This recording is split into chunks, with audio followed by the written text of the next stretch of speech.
السلام عليكم ورحمة الله وبركاته. معكم نادية هاشم من قناة أطباق لذيذة.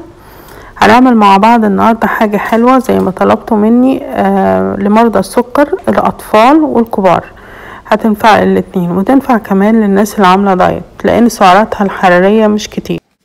عاوزة اقول لكم ان في الوصفة الاساسية بنستخدم فيها دقيق ابيض عادي، بس انا النهاردة علشان الناس اللي عندها حساسية من الدقيق الابيض ما بيستخدموش القمح خالص، فطحنت الشوفان واستبدلت تلتين كوباية الدقيق بتلتين كوباية من الشوفان المطحون. لكن لو انت ما عندكيش مشكلة هتحطي دقيق ابيض عادي في المقادير اللي هنقولها دلوقتي، لان الشوفان زي ما هتشوفوا في الطرت النهارده هيبقى مش مخليها متماسكه قوي زي ما هي في الوصفه الاصليه بالدقيق. الدقيق بيخلي لها تماسك شديد، هو ده الفرق، لكن الطعم هو وجميل جدا. فاللي ما عندوش مشكله يستخدم دقيق، واللي عنده مشكله يستخدم الشوفان المطحون. ارجو اكون وصلت المعلومه. اكتب لكم الكلام ده تحت الفيديو، تحطي ايه وتشيلي ايه. طبعا هي الوصفة الأصلية بالزبدة، بس أنا حطيت زيت جوز الهند اللي قدامكم ده، وهو تقيل من جوه مش سايح، بس أنا سيحته في الميكرويف.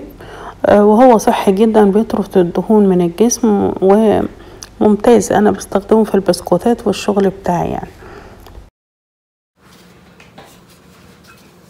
هحط كوباية الشوفان زي ما شايفين كده، هو خشن، ودول تلتين كوباية بعد لما طحنته كويس عرفت تلتين كوباية. ممكن تستخدمي دقيق اسود او اي دقيق عندك، مش لازم يعني يكون اسود لان كلكم بتقولوا مفيش دقيق اسود. دول برضو تلتين كوباية سكر بني، وتكبسيها قوي وانتي بتعايريها، مش تحطي كده لانه بيبقى هايش. قرفة معلقة صغيرة،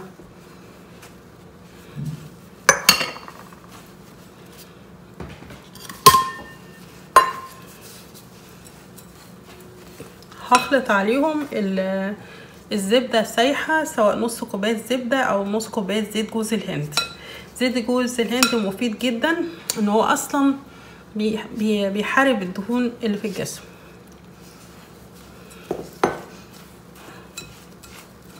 هو ده اللي بيخلي الخليط يبقى كرانشي وطعمه حلو. انا عملت صينية امبارح بس الفيديو حصلت فيه مشكلة مكملش فعدته تاني، وخلصت الصينية، خلصت وعجبت الاولاد الصغيرين، يعني هتعجب ولادكم. الناس اللي طلبوا مني، في ناس عندهم ولاد عندهم سكر، مش بقول يعني ولادكم انتوا، في ناس والله طلبوا مني عندهم اطفال عندهم سكر وعايزين.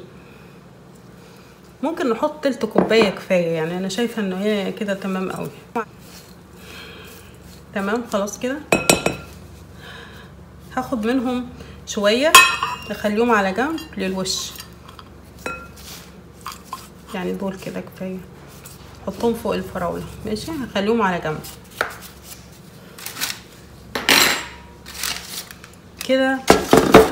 معايا القالب ده انا مجهزاه، حطاه كده علشان ابقى اشيل الورقه. ماشي، لو مش عايز تحطي ورق فويل، الزي دي بالزيت، يعني حطي الزيت في الصينيه والزقي فوق الورقه دي هتلزق على طول. تمام.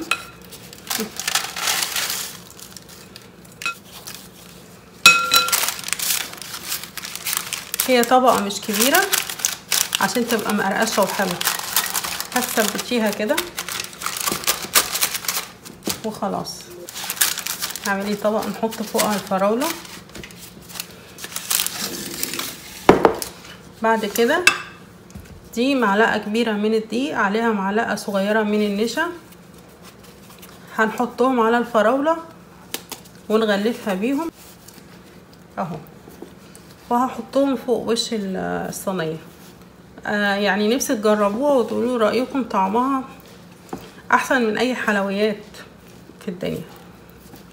ممكن تحطي على دي رشة سكر، يعني رشة سكر خفيفة من سكر الدايت او السكر البني، اي سكر، بس انا يعني حاسه انه يبقى مسكر قوي فمش عايزه احط.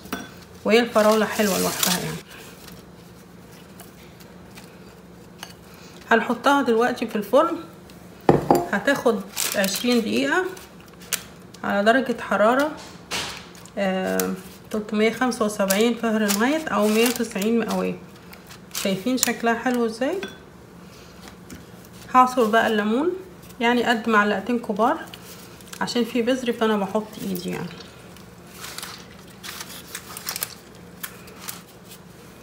هاخد بقى الباقي ده هرشه فوق الوش بايديا كده، بيعمل طعم جميل جدا. شايفين؟